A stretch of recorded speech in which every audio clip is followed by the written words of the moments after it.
জয় মা, জয় ঠাকুর, জয় স্বামীজি, জয় গুরুদেব।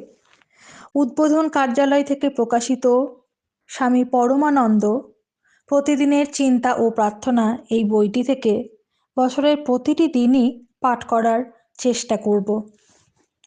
আশা করি আপনাদের সকলের ভালো লাগবে। দিব্যত্রয়ীর কৃপা শান্তি, কৃপা পরশ, প্রেমাস্পর্শ, তাদের ভাব আমাদের সকলের মধ্যে ছড়িয়ে পড়ুক, এই প্রার্থনা নিয়ে আমরা শুরু করছি আজ থেকে প্রতিদিনের চিন্তা ও প্রার্থনা স্বামী পরমানন্দ এই বইটির জানুয়ারি মাসের 1 জানুয়ারি থেকে পাঠ শুরু হচ্ছে। সকলকে সাথে থাকার জন্য অনেক অনেক ধন্যবাদ। যদি আপনাদের এই পাঠ ভালো লাগে অবশ্যই আমাদের চ্যানেলটিকে সাবস্ক্রাইব করবেন এবং অন্যান্য সকলের সঙ্গে শেয়ার করবেন। জানুয়ারি মাসের পাঠ সুন্দরভাবে সুসম্পন্ন হয়েছে। আমরা ফেব্রুয়ারি মাসের দিকে এগোচ্ছি প্রতিদিনের চিন্তা ও প্রার্থনা স্বামী পরমানন্দর। চালাও তোমার জীবন তরণী, স্থির বন্ধু, চলো তুমি স্থির প্রচলনে। জল বহে উদ্দাম গতিতে, কখনো বা অতি ধীর স্থির। রহ তুমি ধরিয়া তোমার পথ প্রদর্শক, আকাশ ভ্রুকুটি করে আবার হাস্যমুখ। ধরো তুমি সযতনে যন্ত্র প্রদর্শক, বায়ু বহে গর্জন প্রকটন রবে, আবার সে হয় যে নীরব। ধরো তুমি দৃঢ় হস্তে তবে যন্ত্র প্রদর্শক, চলো তুমি ধরো হাল দৃঢ় হস্তে। স্থির গতি ধীর গতি হও অগ্রসর। ফেব্রুয়ারি স্থির সংকল্প।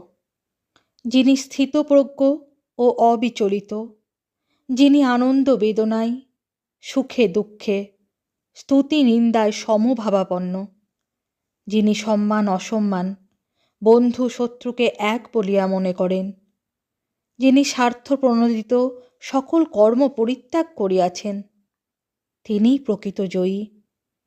এবং যিনি গুণাতীত হইয়া অচলা ভক্তির সঙ্গে আমারই সাধনা করিতেছেন, তিনি সত্যি সেই পরম পুরুষের সঙ্গে যুক্ত হইতে পারিবেন।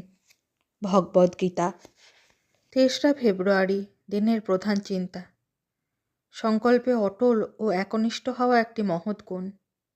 এই গুণ আমাদের ভিতর হইতে বিকশিত হয়, মুখস্থ করা যায়। সীমাহীন আত্মার আলোক পূরব পশ্চিম উত্তর দক্ষিণ নাহি তার। সেই আত্মারশ্মি আলো দেয় সর্বদেশে। শুধু যবে বন্ধ রাখি মোরা দুয়ার মোদের, হাই যবে রাখি অর্গলিত দ্বার, পারে না কো প্রকাশিতে সে আলো কোথায়। উপদেশ।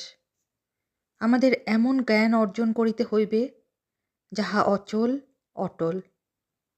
আমাদের মতির স্থিরতা চাই, কেবল মন বদলাইলে চলিবে না।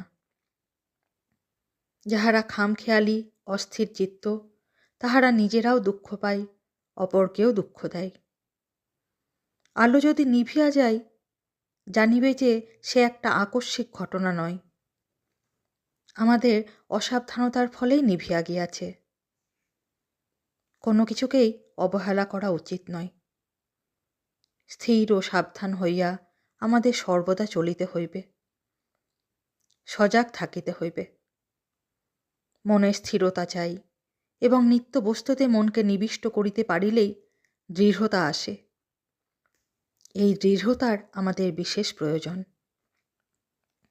প্রার্থনা। হে জ্যোতিস্বরূপ, আমার হৃদয় মন যেন তোমার দৈব আলোকে পূর্ণ হইয়া থাকে। আমার অন্তর হইতে সকল কলুষ সকল অজ্ঞানতা দূর করো, আর যাহা কিছু অবিনাশী তাহার উপর যেন অটল বিশ্বাস রাখিতে পারি, এই আশীর্বাদ করো তুমি। ওম শ্রীরামকৃষ্ণার্পণমস্তু।